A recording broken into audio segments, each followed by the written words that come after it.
Hello and welcome to the official Aston Villa podcast. My name is Kate Tracy and alongside me, as always, is Alan McAnally. How are you, sir? Hi, Kate. Yeah, I'm great. Hi, everybody.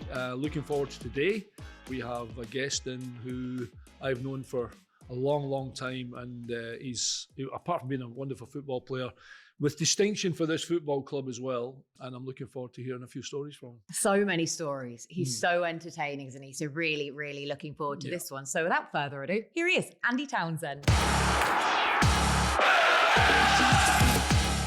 Ron's kind of philosophy, he loved being around good players, big personalities, good characters. That Ron adored all of that. But Ron would make you feel, as I said, 10 feet tall when things were going well. But he would also absolutely destroy you if you weren't doing it. And he wouldn't hold back. And that's kind of the mentality of, then Brian come in, very different. You're never quite sure what Brian was thinking. Not quite sure. I'm still not sure when I see him on a Saturday. I'm like, Gaffer. Like, yeah. But you were never totally sure. And in fact, when Brian came and he brought Gareth in, and Mark Draper came, and some of those boys coming in, I remember actually thinking, I might be surplus here. I might I never thought for 1 minute, there's no way he's not getting rid of me. I thought he might. And because I don't think anyone really knew. I was very grateful and very thankful to be part of what turned out to be a really good team. I think in many ways, that team's probably, I'll let others decide, and others will probably pick up on this, but I think that team was the best team that I've sort of seen here. Was Savo in that team? Savo played up front, he did. And I think this current one is very, very similar. The football that Unai's got these boys playing at the moment is brilliant. The football that Brian had us playing was really good. Right players in right positions, no square pegs in round holes, and nothing that sort of glaringly didn't really work. Yeah, Savo would like to have scored more goals, but was a very talented boy that could easily have worked. I think, he was a very gifted boy. But, and in a way, the fact that Savo perhaps never quite really scaled the heights on a consistent basis, even though he scored an amazing goal in the cup final, it gave Yorkie the platform that he then needed and was craving to really go and show the world what he could do, and he was incredible. So that team that had the right blend of energy, of legs, of experience, of a bit of everything. And again, I thought Brian put that together and pieced that together really well. You mentioned briefly about the Republic of Ireland stuff. Yes. As players, it's one of the most proudest moments of your life when you represent international football, and when you and I were lucky enough to do exactly that. But as captain of Aston Villa Football Club that wins the League Cup, your second time and you're the captain, you must still look back and think, you can probably, because we have images in our head all the time of when we had good times and bad times. Can you still see yourself? Yeah, and it was Virginia Bottomley, who was the former MP, that was passing me the trophy, and she gave me the base as well. Yeah, which meant I couldn't do that. You couldn't do the. If I'd have dropped that on her foot, she it broke her leg. So the base was about that. So of course she's given me the whole. I've got the whole lot, and was really, I should have just gone. You hang on to the bottom bit, and just give me that. Yeah, and then I can really go. What? So give it some. But I do remember it. I remember the walk up the steps at Wembley, and I saw Batesy on the way up. Did you remember him? I saw Ken on the way up, and he didn't even look at me. Actually, I thought he might. Why? I mean, I always got on all right with him, but when I sort of got close to him, he leant over and started talking to someone else conveniently, rather than just shaking my hand or whatever.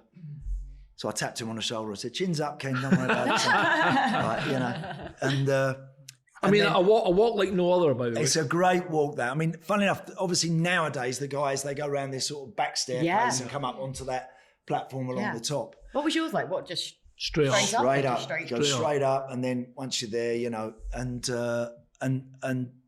that day I had mum and dad, brothers and sister, friends, my wife, who was expecting our She was about 7 months pregnant Oh, at wow. the time at Wembley that day.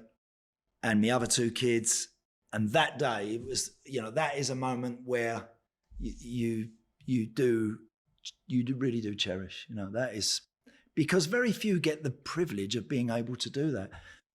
Hundreds, thousands of players have gone up them very same steps. Hey, you're the last Villa player to lift a trophy, mate. So to actually, walk up first, pick the trophy up, and then turn to your own fans is an amazing thing. 1990 was incredible. It really was. And so many amazing memories. One very quick story. So we are minutes away from a World Cup quarterfinal going out. We're in the Olympic Stadium in Rome, which we knew was going to be like a bear pit. We knew it was going to be a cauldron. And we had a good few thousand Irish fans in there, but it was 90,000 in there or whatever. And it was predominantly, obviously, Italians. Yeah. So we kind of knew what we were about to go and face. And of course, so Jack's going through his last few details. Like most managers do, I don't think this has ever changed, Al. Just before you're about to go out on the pitch, it's just reminders about what you've been doing all week, or what you've been talking about, or what you've been thinking about, or what's been happening. He's throwing these reminders at us. Don't let Baresi do this. Don't let Maldini do this. Schillaci, he scored a few goals, but I'm telling you, if you get tight, and if Baggio, he's the one. Don't let him run with the ball. Don't let him get his head up. All this sort of stuff, And as he was talking, right, there's this voice coming through the walls that is so loud you've never heard anything like it, right? A booming voice coming through the walls. And as he's talking, he turned to Maurice Setters, who's assistant manager. He went, Maurice, as if to say, go and tell that person to shut up, because I'm trying to do my final team talk here. Maurice. So Maurice opens the door, puts his head out, says, excuse me, do you mind? Thank you. Can you keep the noise down? Thank you. Shuts the door. Jack carries on. Anyway, this voice comes flying back through. So as you can well imagine, Big Jack, he goes straight over to the door. He opens his door and he gives this individual like both barrels. And more, right? He absolutely belts down this corridor and tells this person where to go. You know what I'm talking about. Yeah.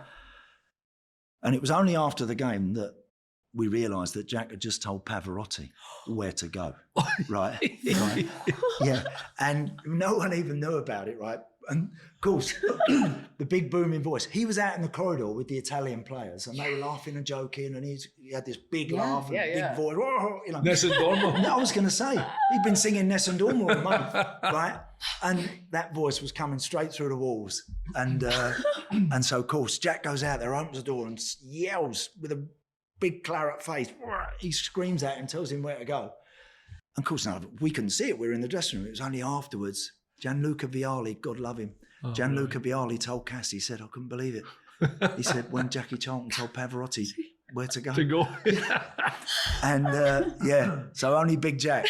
And of course, when we all reminded him of that sometime later, who's he? He went, who's Pavarotti? I don't even know who he is. Brilliant. And it was like, Jack, he's been singing Nessun Dorma all month. People pay good money to hear that voice.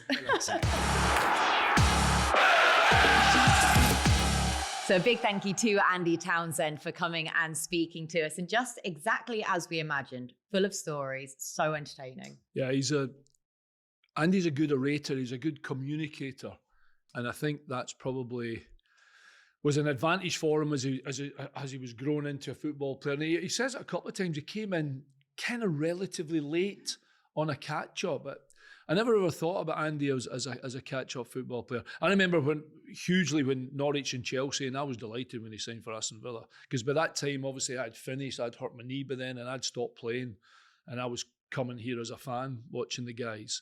But to have him in your football club was a real positive. And I mean, honestly, you were right when you said we could have sat here for ages, because he can tell some stories, about Big Jack in the Republic, and, he mentioned Paul McGrath and Steve Staunton, all, Villa players, etc., etc. So, Alan, thank you so much, and a big thank you again to Andy Townsend. Villa Podcast. Follow the podcast now and never miss an episode.